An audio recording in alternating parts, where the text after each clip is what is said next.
과학기술 정책연구원에 근무하고 있는 송유진입니다. 현재 지경부에서 국민 편익 증진 기술 개발 사업 이러한 것들을 기획을 해서 추진을 하고 있습니다. 말 그대로 국민 편익을 증진하기 위한 기술 개발을 어떻게 할 것이냐라는 것 초점이 맞춰져 있고, 교과부에서는 공공안전복지 관련된 기술 개발 사업을 하고 있습니다. 이것도 마찬가지로 삶의 질을 제고하기 위한 기술 개발 사업입니다. 근데 이것이 추진되는 방식을 보면은 전문가들이 모여서 기술 발전의 궤적을 얘기를 하고, 그리고 로드맵을 그리고, 플러스 좀 더 좀 현재 지향성을 간다면 기술 수요 조사를 해가지고 기술 과제를 도출합니다. 그리고 그걸 삶의 질 제고, 환경 문제 해결 이런 것과 연결시켜서 얘기를 합니다. 근데 문제는 그 기술을 개발했을 때 그것이 실질적으로 지향하는 삶의 질이나 아니면 공공 문제 해결이나 이런 것과 어떻게 연결할 것인지에 대한 그림들이 거의 없습니다. 그냥 도표상으로 이쪽은 사회적 목표가 나오고 또 한쪽으로는 기술이 병렬되는 구조로 되어 있다는 것이죠. 이런 상황에서 아무리 세문제 해결형 R&D가 돈이 늘어나고 투자가 확대된다 할지라도 문제는 기존의 기술 획득 중심의 연결 방식대로 추진될 가능성이 굉장히 높다는 것입니다. 그래서 이 문제를 해결하기 위해서는 기존의 연결 사업을 기획, 관리, 평가하는 방식과는 다른 차원의 접근들이 필요하다. 국민 편익 증진 기술 개발 사업 관련된 기획 모임이었었는데, 처음에 엔지니어들이 모여가지고 휠체어와 관련된 기술 개발을 기획을 할 때 어떤 얘기를 주로 했냐면, 얼마나 이 배터리를 오래가게 만들 것이냐, 얼마나 가격을 싸게 만들 것이냐, 얼마나 휠체어를 빠르게 가게 만들 것이냐, 이런 것들이 주요 관심사였습니다. 근데 그 이후에 모임에서 장애인협회에 있는 분이 오셔가지고 얘기를 하는데, 당신들은 개념을 잘못 잡고 있다. 휠체어는 기본적으로 치료기기다. 두 번째는 그걸 통해서 일반인들처럼 생활에 복귀하는 것이 휠체어의 기본적인 기능이다. 이걸 얘기를 합니다. 휠체어는 노약자가 쓰는 휠체어하고 장애인이 쓰는 휠체어하고 굉장히 다릅니다. 그리고 장애인도 그 사람이 어떤 장애인가 있느냐에 따라가지고 그걸 다르게 설계를 해줘야 됩니다. 근데 공학자들이 그걸 볼 때는 그런 내용들을 별로 고려하지 않고, 이제 관심이 아닌 거죠.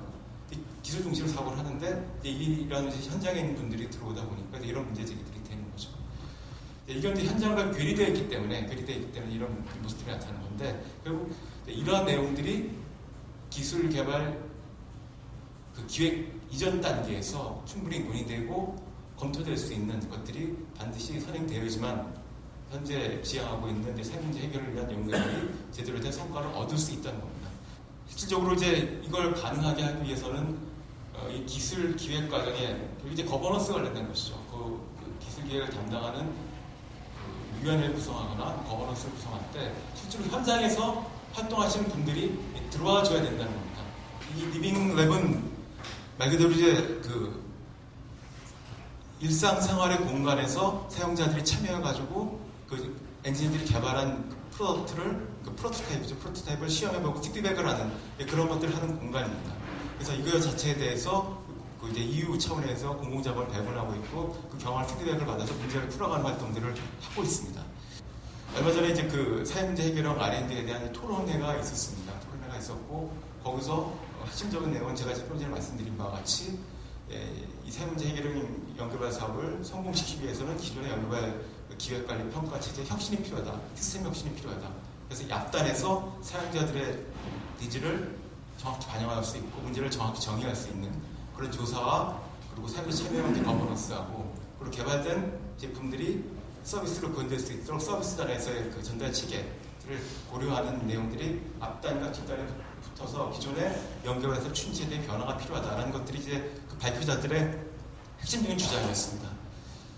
이 세 문제 해결형 R&D도 결국에는 새로운 형태의 R&D가 만들어져가지고 특정 영역에 선택과 집중 형태로 자원이 배분되는 걸로 생각을 했는데, 문제는 핵심은 이 시스템 혁신하는 것들이죠. 그래서 그런 내용들이 이제는 우리 연결발 사업 추진할 때 중요한 영역으로 들어가야 되고, 그리고 연결발 담당하시는 분들도 그런 부분들이 좀 수용이 돼가지고, 또 말 그대로 문제를 해결할 수 있는 형태의 연결발이 이루어져서 인문사회학자가 왜 우리나라는 돈 버는 기술은 세계 최고의 기술인데 수준에 있는데 왜 국민의 안전과 안심과 생활 환경을 다른 것은 이 모양이냐라는 이제 질문과 한탄이 더 이상 나오지 않도록 문제를 해결할 수 있는 형태의 연구개발 사업이 추진돼야 될 거라고 생각을 합니다. 저희 리빙랩이 과연 저 사람을 가지고 사실 동물원처럼 저렇게 사용자 경험에 대한 그 인덱스를 뽑아내는 건데 저게 얼마 정도나 그 어떻게 보면 사람에 대한 행동을 뽑아내는 인덱스가 어떻게 보면 샘플 표준을 뽑아갖고 저기에서 들어가는 게 모든 인류가 갖고 있는 뭐 인류의 어떤 특징들을 모두 제대로 뽑아낼 수 있는 그 컨셉인지. 피드백과 관련돼서 이제 중요한 역할을 하고 있다고 평가를 받고 있고요. 그리고 실증과 관련돼서 중요한 역할을 하고 있다고 얘기를 합니다. 그러니까 애초 단계에서 기획 단계에 중요한 역할을 하지 않을지라도 그 다음에 그것이 다시 이제 실현이 되고 피드백 가는 과정 속에서 이제 그 의미들을 이제 부여를 받고 있고요. 그래서 저 그림에서 우리가 이제 보통 그 캐즘이라고 얘기하는 영역의 문제를 해결하는 그런 이제 기능들을 주로 하고 있다라고 얘기를 하고 있습니다. 그리고 이제 연구개발 사업의 기획 단계에서 저기서 얻어진 결과들이 다시 이제 반영이 되는 이런 이제 구조로 되어 있고요. 실제로 과제 기획을 할 때 기술 개발을 하는데 테스트를 만들겠다 내지는 뭐 인문사회 쪽에 그 연결해가지고 어떤 프리리미너리 스타디를 좀 뭐 6개월 이상 하겠다 이랬을 때 과제 되기가 참 어렵습니다. 그래서 이제 그런 그 정책적인 것들도 지금까지 있었다는 그런 좀 핑계를 좀 드리고 싶고요. 그 다음에 스태피에서 이런 이제 좋은 이런 아이디어를 가지고 이제 좋은 정책 방안을 만들어 주시면 저희들이 이제 과제 기획을 할 때도 기존의 프리리미너리 스타디를 충분히 하고 그 다음에 끝나고 나서 기술 검증도 충분히 하고 거기서 다시 또 피드백을 얻어서 리디자인하고 하는 그런 게 될 수 있는 그 선순환 체제가 될 수 있도록 잘 부탁드리겠습니다.